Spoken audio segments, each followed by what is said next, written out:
क्या आप भी दीनी तालीम उसी मदरसे में हासिल कर रहे हो? जी हाँ, मैं भी दीनी तालीम उसी मदरसे में हासिल कर रहा हूँ।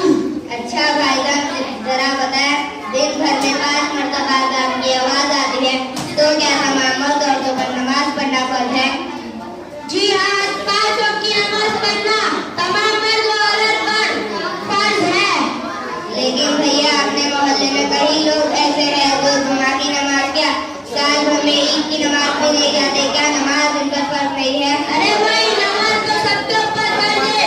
अल्लाह ताला ने नमाज किसी के लिए भी माफ नहीं की है।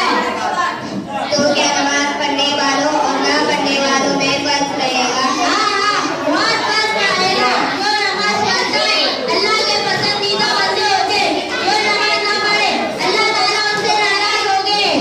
लेकिन भैया, ने समझा नहीं कि अल्लाह के राजी और नाराज होने का मतलब क्या है? जरा इसका मौका सुना दीजिए।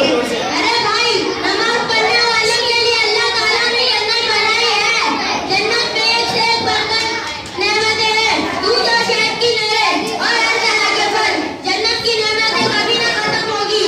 और नमाज ना पढ़ने वालों के लिए क्या है, जरा वो बता दीजिए। जो नमाज पढ़ता नहीं है उसके बारे में एक हदीस सुन लीजिए और मुझसे फैसला कीजिए।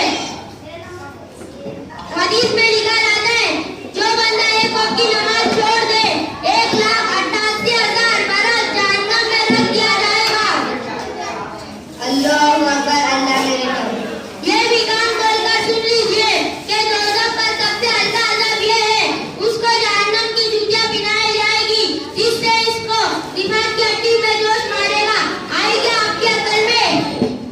भैया, ये तो बहुत खतरनाक बात आपने बता दी है। अब तो मैं कभी नमाज नहीं छोड़ूंगा और दीनी तालीम भी हासिल करूंगा।